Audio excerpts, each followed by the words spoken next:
that, Minister, there is an increasing number and a worrying number of deaths that are being associated with sanctions. So I'd be grateful if you could share with the committee how many peer reviews has the DWP conducted following the death of claimants. Does this include all deaths of suicide? How does this compare with other years?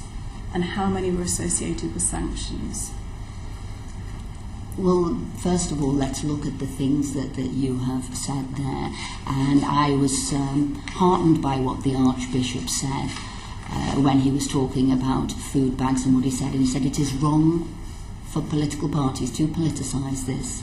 And actually, it is a very complex reason, as the APPG said, why people are going to food banks. So to politicise it in the way that the Honourable Lady has done, even the Archbishop says, is incorrect. And actually, political parties, in all ways, are looking at how they best... This is a humanitarian issue. I'm sure colleagues across the way always also share the concern about food banks.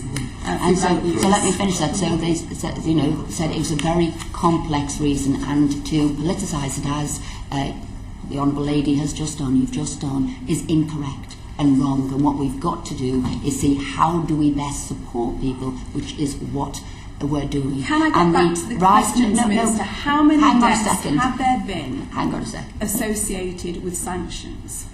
So that was the first comment that you made that was, inconsistent there with what actually was said and what's happening, and how people said don't politicise it, because it's much more complex than that. And actually what we're doing is helping people into work as best we can.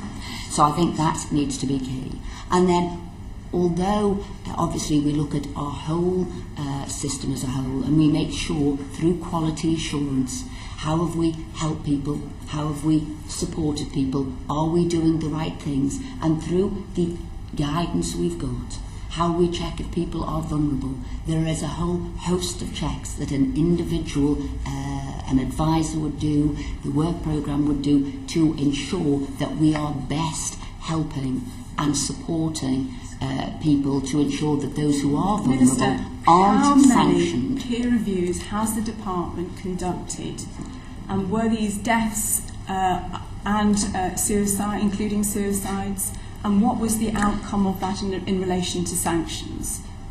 These are simple questions. Surely you will have that figure. Well, I think the way you're inflaming this, so I'm sure obviously you don't wish to do that, and we do look at all of these cases, of which there has been, I'm right in saying, 49 peer reviews, and we look at that and say, was everything that we did, that were part of our processes, that were quality assured, that followed right the way through, that was right, and that's what we do to reach out and help those people. But I think the Honourable Lady would also understand that suicides and what happens there is a very, very complex situation for that individual.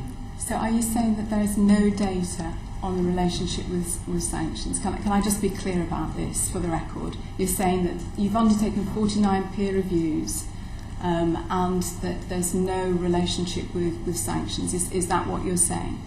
We've followed and looked at what we did, how best we worked and supported the individuals. I won't obviously talk about specific cases, because that's wrong, as the Honourable Lady knows, but we ensured that we follow all of our processes correctly. And I will ask Chris, is there anything you'd like to answer as head?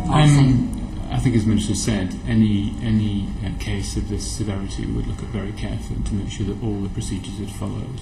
I think directly relating sanctions to someone's death is quite a big leap of kind of logic, really, because these cases are people who are in very severe and vulnerable conditions, and these circumstances have a number of causes. What we need to make sure of is that we've got systems to protect vulnerable people, both in terms of providing hardship where it's appropriate, but also in terms of setting the right sort of conditions and providing the right sort of care, so that we are aware of these people in vulnerable conditions, and we provide support appropriately. So you're saying that you found no instances of where the department's actions have been either inappropriate or incorrect?